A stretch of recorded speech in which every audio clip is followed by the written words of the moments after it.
বিএনপির বসন্ত কি তবে ফেব্রুয়ারি মাসেই? গ্রেগরিয়ান ক্যালেন্ডারের এই ফেব্রুয়ারি মাসটি বিএনপির জন্য দারুণ পয়া। দলটি এই মাসটিকে আলাদাভাবে উদযাপন করতেই পারে। তবে এটাও ঠিক, এই ফেব্রুয়ারি মাস রাজনৈতিকভাবে বিএনপির জন্য খানিকটা কলঙ্কেরও। ইতিহাস সেটাই বলছে। ১৯৭৮ সালে সাবেক রাষ্ট্রপতি জিয়াউর রহমানের প্রতিষ্ঠিত বিএনপি কয়েক মাসের মধ্যেই সংসদে ২/৩ সংখ্যাগরিষ্ঠতা পেয়েছিল। ১৯৭৯ সালের ১৮ই ফেব্রুয়ারি অনুষ্ঠিত হয়েছিল দেশের ইতিহাসের দ্বিতীয় জাতীয় সংসদ নির্বাচন। তাতে বিএনপি পেয়েছিল ২০৭ আসন। ১৯৮১ সালে জিয়া হত্যার পর এলোমেলো হয়ে পড়েছিল দলটি। সেটাই স্বাভাবিক। এমনিতেই বিভিন্ন দল মতের রাজনীতিকেরা এসে জড়ো হয়েছিলেন বিএনপিতে। প্রতিষ্ঠাতার আকস্মিক মৃত্যুতে দলের শুরু হয় অভ্যন্তরীণ কোন্দল। যদিও বিএনপির মনোনীত প্রার্থী ১৯৮১ সালের রাষ্ট্রপতি নির্বাচনে বিপুলভাবে জিতেছিলেন, তবুও অভ্যন্তরীণ কোন্দল দলটির পিছু ছাড়েনি। খাদের কিনারায় দাঁড়িয়ে থাকা অবস্থায় দলের হাল ধরেছিলেন জিয়াউর রহমানের সহধর্মিণী বেগম খালেদা জিয়া। দীর্ঘ আন্দোলন সংগ্রামের মধ্য দিয়ে খালেদা জিয়াই এলোমেলো বিএনপিকে নিয়ে যান জনতার কাতারে। দলটিকে সত্যিকারের রাজনৈতিক চেহারা দেন। ১৯৮২ সালের ২৪শে মার্চ দেশে সামরিক শাসন জারি হলে বিএনপি পড়ে গিয়েছিল সবচেয়ে বড় রাজনৈতিক চ্যালেঞ্জের মুখে। খালেদা জিয়া ৯ বছর ধরে রাজপথে থেকে বিএনপিকে ফেরান রাষ্ট্র ক্ষমতায়। ১৯৯১ সালের পঞ্চম জাতীয় সংসদ নির্বাচনের মধ্য দিয়ে প্রায় এক দশক পর ক্ষমতায় ফেরে বিএনপি খালেদা জিয়ার নেতৃত্বে। নির্বাচনটি অনুষ্ঠিত হয়েছিল ১৯৯১ সালের ২৭শে ফেব্রুয়ারি। নিরঙ্কুশ সংখ্যাগরিষ্ঠতা না পেলেও প্রয়োজনীয় রাজনৈতিক দলের সমর্থন নিয়ে সরকার গড়তে অসুবিধা হয়নি বিএনপির।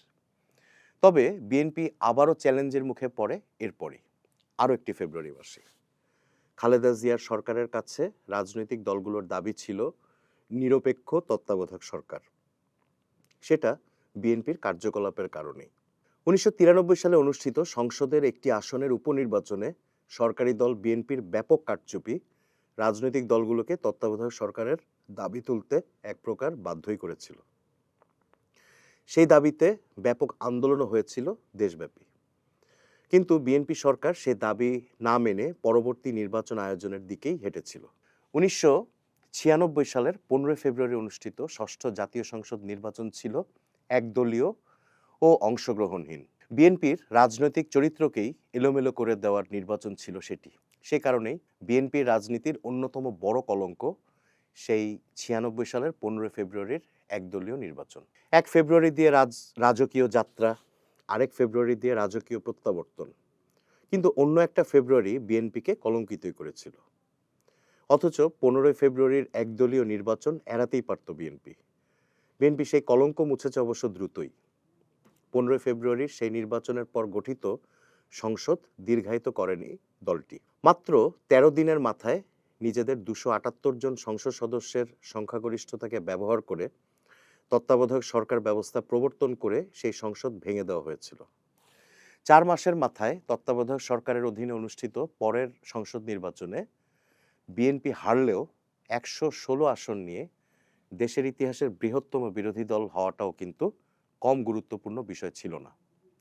বিএনপি এরপরও ক্ষমতায় এসেছে ২০০১ সালের নির্বাচন দিয়ে। ২০০১ থেকে ২০০৬ পর্যন্ত ক্ষমতায় থেকেই আসলে বিএনপির বিপর্যয়ের শুরু। নিজেদের তৈরি তত্ত্বাবধায়ক সরকারকে প্রভাবিত করার অভিযোগে অভিযুক্ত ছিল বিএনপি। সেখান থেকেই শুরু হয়েছিল দেশের নতুন রাজনৈতিক সংকট।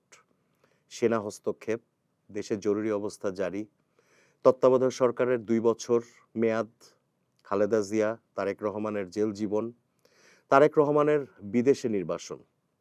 বিএনপি নিজেদের ইতিহাসের সবচেয়ে খারাপ সময়ে পড়েছিল সেবার।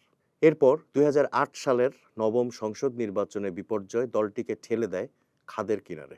২০০৮ নির্বাচনে আওয়ামী লীগ ২৩০-এর বেশি আসন জিতে ক্ষমতায় আসে। প্রবল প্রতিপক্ষের ব্রুট মেজরিটির আঁচে পুড়ে ছাই হয়ে যাওয়ার পথেই ছিল বিএনপি। সংখ্যাগরিষ্ঠতার জোরে তত্ত্বাবধায়ক সরকার ব্যবস্থা বাতিল করে নির্বাচন ব্যবস্থাকে পরের ৩টি নির্বাচনের জন্য বন্দী করে ফেলেছিল আওয়ামী লীগ। দেশকে উপহার দিয়েছিল ৩টি বিতর্কিত ও কারচুপির নির্বাচন। বিএনপি ১৯৯৬ সালের ১৫ ফেব্রুয়ারির নির্বাচন আয়োজন করে যে কলঙ্কের ভাগিদার হয়েছিল, সেই কলঙ্ক থেকে তাদের মুক্তি দিয়েছিল আওয়ামী লীগ।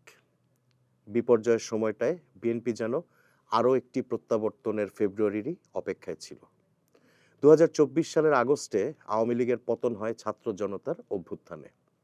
এরপর থেকেই অপেক্ষা ছিল একটা নির্বাচনের, যে নির্বাচনে দেশের মানুষ বেছে নেবে তাদের নিজেদের প্রতিনিধি, বাধাহীনভাবে উৎসব করেই। গত ১২ই ফেব্রুয়ারি ছিল সেই উৎসব। ফেব্রুয়ারির নির্বাচন বলেই যেন বিএনপি ছিল আশায় বুক বেঁধে। অবশেষে দেশের মানুষ বিএনপিকে উপহার দিয়েছে ফেব্রুয়ারি বসন্ত।